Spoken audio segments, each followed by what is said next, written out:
Good morning, students. Today I am going to teach you rest part of lesson 3rd of English Reader Standard 5th. So let's begin. The microbes were seen for the first time in 1677 by A.V. Leeuwenhoek through a microscope invented by himself. सर्वप्रथम सूक्ष्म जीवाणुओं की खोज एंटोनी वान Leeuwenhoek द्वारा खुद के बनाए microscope से खोजा गया 1677 में। Okay, he saw very small busy box swimming pumping and hopping inside a simple water drop. उन्होंने एक पानी की छोटी सी बूंद में बहुत सारे कीड़े तैरते हुए कूदते हुए देखे। A microscope makes tiny things look much bigger. सूक्ष्मदर्शी बहुत से सूक्ष्म चीजों को बहुत बड़ा करके दिखाता है। These microbes are found in many size and shape।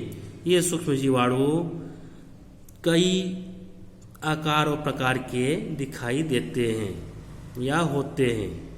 Microbes are classified according to their structure and function। सूक्ष्म जीवाणु उनके कार्य और आकार के अनुसार कई ग्रुप में बांटा गया है।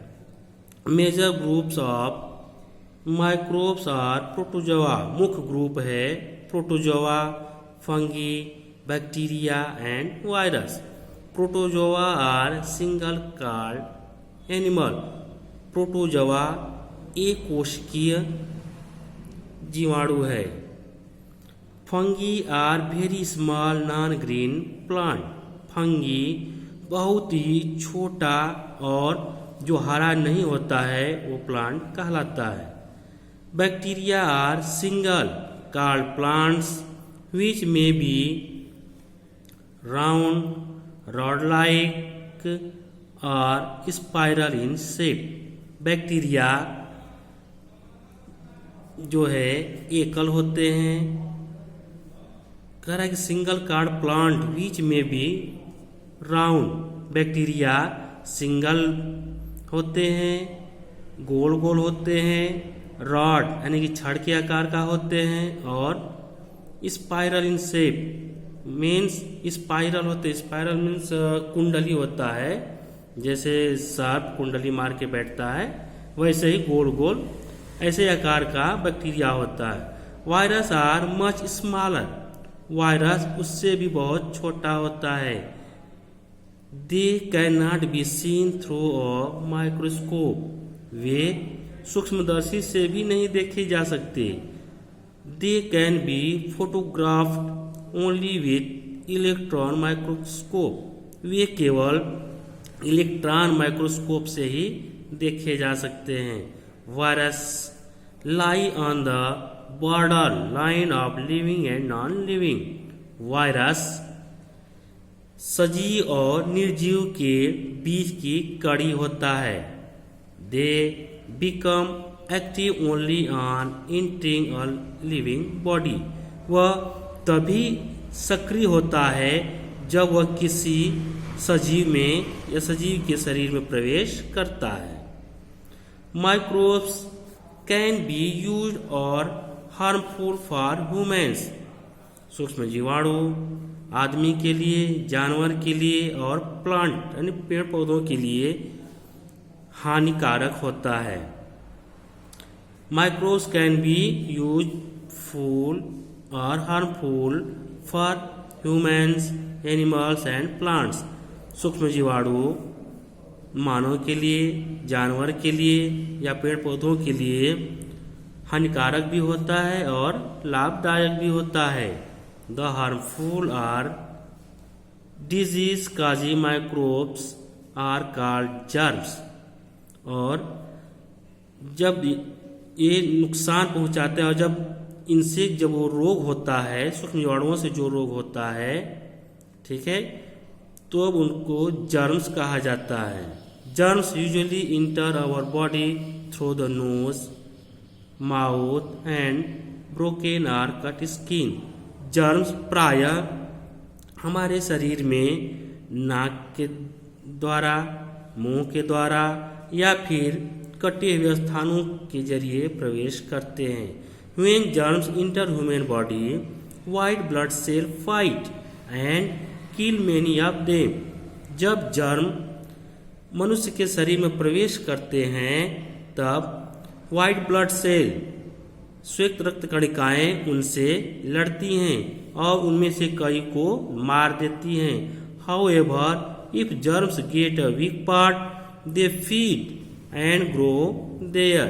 फिर भी जर्म उस कमजोर स्थान पर पहुंच जाते हैं और उन्हें अपना भोजन बनाते हैं और वहीं पर अपना विकास करते हैं। When they multiply into large number, they attack healthy part also. जब वे बहुत अधिक संख्या में हो जाते हैं तब वे स्वस्थ अंगों पर आक्रमण करते हैं। When germs start to grow, multiply and affect our body, it is called infection. जब जर्म्स शरीर में वृद्धि करते हैं और शरीर को जब प्रभावित कर देते हैं तब इसे इन्फेक्शन अर्थात संक्रमण कहा जाता है। The white blood cell continue to resist and fight the germ. श्वेत रक्त कणिकाएं लगातार उनका विरोध करती हैं और उनसे लड़ती रहती हैं। This resistance of our body to infection is called immunity. और यह प्रतिरोध जो हमारे शरीर में उनसे लड़ता है या उनका प्रतिरोध करता है उस इन्फेक्शन से, इसको इम्यूनिटी कहा जाता है अर्थात प्रतिरोधक कहा जाता है। एन इन्फेक्टेड बॉडी और body part does not function normally. और एक संक्रमित शरीर या संक्रमित अंग सामान्य रूप से कार्य नहीं करता है। दिस इज कॉल्ड डिजीज और सिक। इसे ही हम रोग या बीमारी कहते हैं। Okay. Protozoa does not help human much. Protozoa मानव की ज्यादा मदद नहीं करता है। They cause several disease in human. वे मानव शरीर में अनेक रोगों का कारण होता है। For example, plasmodium cause malaria and amoeba cause dysentery. उदाहरण के तौर पर प्लाज्मोडियम मलेरिया का कारण बनता है और एंटअमीबा पेचिस का कारण होता है। When a female Anopheles mosquito bite a sick man, जब एक मादा एनाफिलीज मच्छर एक बीमार व्यक्ति को काटती है, it take up the protozoa plasmodium, तब यह प्रोटोजोआ प्लाज्मोडियम ले लेती है। When it bite a healthy man, it inject the protozoa into him.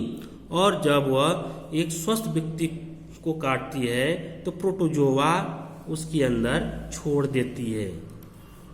They inter red blood cell. और ये प्रोटोजोआ कहाँ पहुँच जाते हैं? लाल रक्त कणिकाओं में पहुँच जाते हैं। Feed, grow and multiply there. वहाँ पर वे उन्हें खाते हैं, अपना विकास करते हैं और वृद्धि करते हैं। Red blood cell burst. और लाल रक्त कणिकाएं क्या हो जाती हैं? टूट जाती हैं। The new plasmodia enter new red blood cell.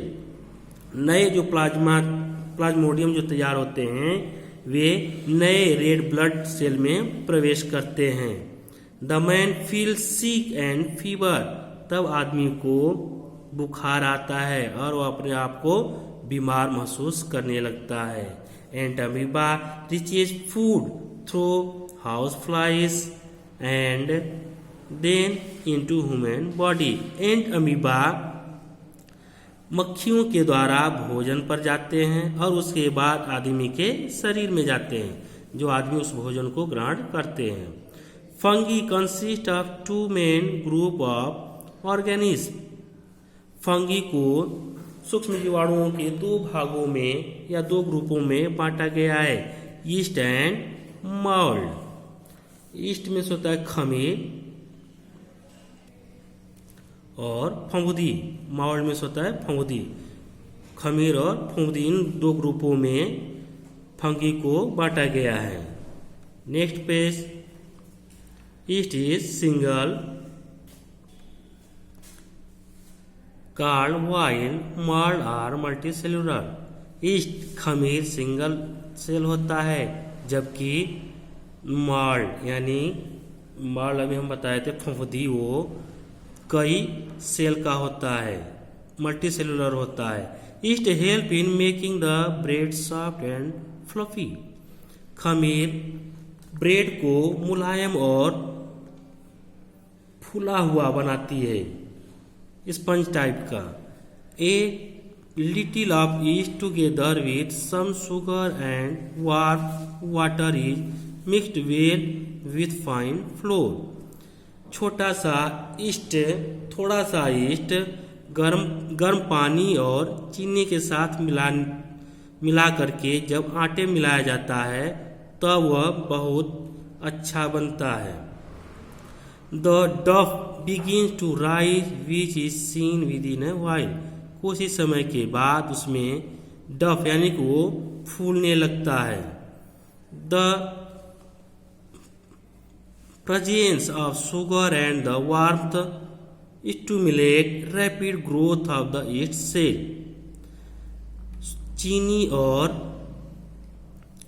Presence of sugar and warmth, चीनी और कुछ गर्मी ईस्ट को बहुत तेजी से दुगुना बना देते हैं, अर्थात उसको बढ़ने में मदद करते हैं. During their reproduction and respiration yeast cell produce carbon dioxide gas. Reproduction के दौरान अर्थात जनन के दौरान या वृद्धि के दौरान और श्वसन के दौरान ईस्ट से कार्बन डाइऑक्साइड गैस मुक्त होती है. Bubbles of gas fill the dough. और इसी गैस के बुलबुले उस डफ को बढ़ा देते हैं. एंड मेक इट राइज, और उसे ऊपर उठा देते हैं अर्थात बढ़ा देते हैं. When baked into a loaf the bread become spongy. और जब वह लोफ यानी जब वह सेका जाता है गर्म आग पर, लोफ यानी कि जो उसको कहते हैं लोफ मीन टुकड़ा, जब यह टुकड़ा को सेका जाता है आग पर तब यह स्पॉन्जी टाइप का, मतलब स्पॉन्जी हो जाता है, जैसे फूल जाता है, जैसे एक होता है सोख्ता टाइप, फूल करके स्पॉन्जी हो जाता है, अर्थात सरंध्रित हो जाता है. Okay students, so today's topic is finished and I will teach you next topic next day. Thank you.